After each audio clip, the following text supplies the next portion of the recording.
당뇨 알아야 낫는다 각세입니다. 당뇨를 흔히 평생 안고 가야 하는 시한폭탄이다 이렇게 말하기도 하죠. 하지만 당뇨 충분히 완치가 가능하다라는 희망의 메시지를 전하고 계신 분이 있습니다. 당뇨병 학계 명의시죠? 최수봉 교수님과 함께 오늘도 좋은 이야기 나눠볼 텐데요. 저희 시청자 여러분들이 직접 참여할 수 있는 문자 상담 코너 마련되어 있습니다. 궁금증 있으신 분들 샵 3772번으로 문자 주시면 저희가 프로그램 중에 상담 받아드리도록 할게요. 자, 그럼 교수님 모시고 이야기 나눠보도록 하겠습니다. 교수님 안녕하세요. 안녕하세요. 네, 당뇨를요, 이제 국민병이라고 할 정도로 흔해졌어요. 이거 굉장히 심각한 문제인 것 같은데, 제가 평소에 단 걸 굉장히 좋아하거든요. 그럴 때마다 저희 어머니가 단 거 그만 먹으라고 당뇨 걸린다 이런 말을 우스갯처럼 하세요. 그런데 실제로 단 걸 많이 먹으면 당뇨에 걸릴 위험이 높아지나요? 그런 것 같지는 않아요. 그러니까 아무리 단 거 많이 먹어도 네. 당뇨병 안 걸릴 사람은 안 걸리고 단 거를 아무리 안 먹어도 네. 당뇨 걸릴 사람은 걸리는 거지. 단 걸 많이 먹기 때문에 당뇨 걸린다고 생각 들진 그런 결과는 없고 췌장 기능이 많이 떨어진 사람이 그렇게 되죠. 네, 당뇨가 걱정스러운 이유가 병 자체도 있지만 일단 합병증 때문에 많은 분들이 걱정하시잖아요. 그런데 이런 합병증들이 나타나는 이유가 뭘까요? 좋은 질문입니다. 이번에 여름에 보니까 이 네. 나무가 황화 현상이 일어나가지고 다른 나무는 괜찮은데 입이 누렇게 되는 저런 증상이 있어요. 네. 당뇨병 바로 저걸 얘기하는 겁니다. 사람에서 황화 현상이 일어나는 거예요. 오.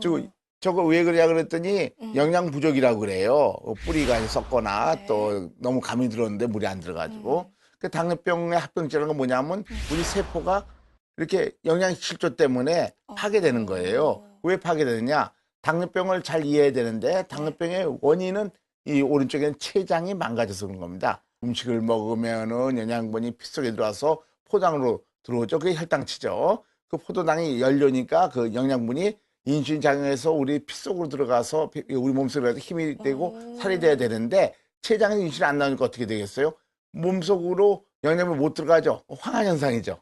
그래가지고 눈에 있는 혈관도 누렇게 뜨고 이렇게 전부 다 파괴되는 거 영향이죠. 그래서 콩팥도 망가지고 신경 망가져서 오는 현상이죠. 그런 겁니다. 영양 실조에 세포에 대한 영양 실조가 합병증으로 나타나는 겁니다. 네. 합병증을 피할 수 없다면 좀 미리 알고 예방이라도 할 수 있으면 참 좋을 텐데요.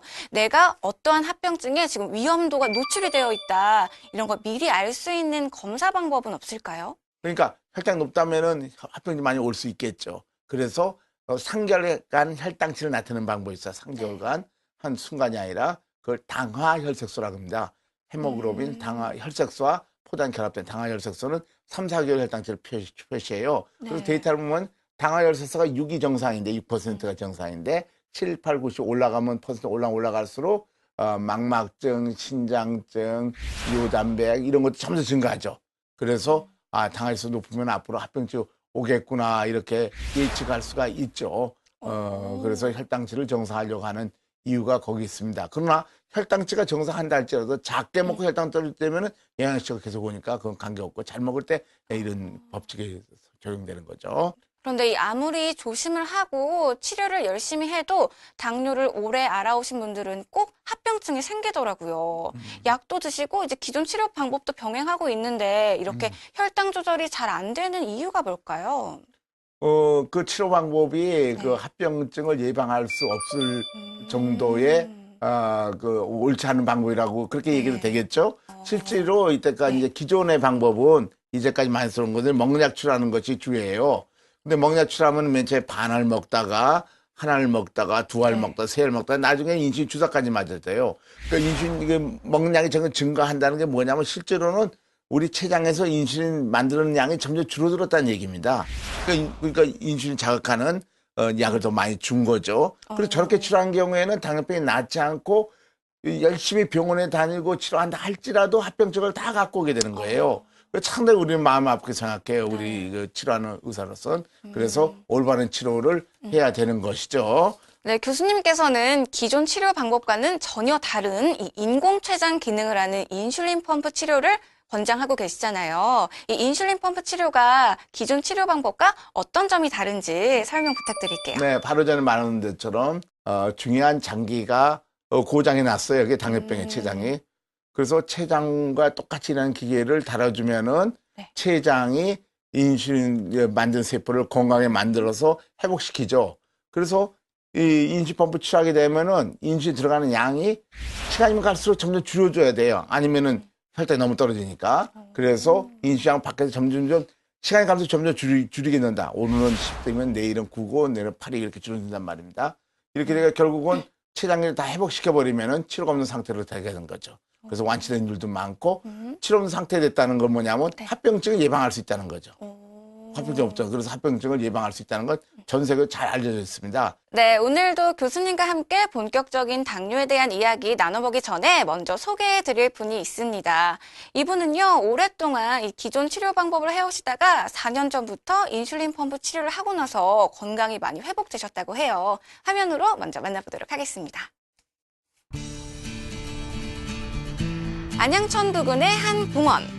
쌀쌀한 날씨에도 운동 산매경에 빠진 분들이 많은데요. 그 중에서도 유독 눈에 띄는 분이 있었습니다.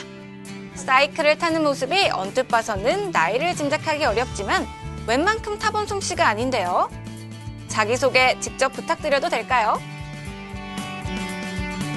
생각보다 꽤 연륜이 있어 보이는 안녕하세요. 이분. 심상관입니다. 바로 오늘의 주인공 75세의 심상관 씨입니다. 눈이 오나 비가 오나 어김없이 이곳에 나타난다는 심상관 씨. 이렇게 매일같이 안양천을 따라 사이클을 즐긴 지도 어느덧 10여 년째라고 몇 시간 하는데요. 정도 자전거 타세요? 6시간에서 7시간. 거리도 어마어마할 것 같은데. 거리는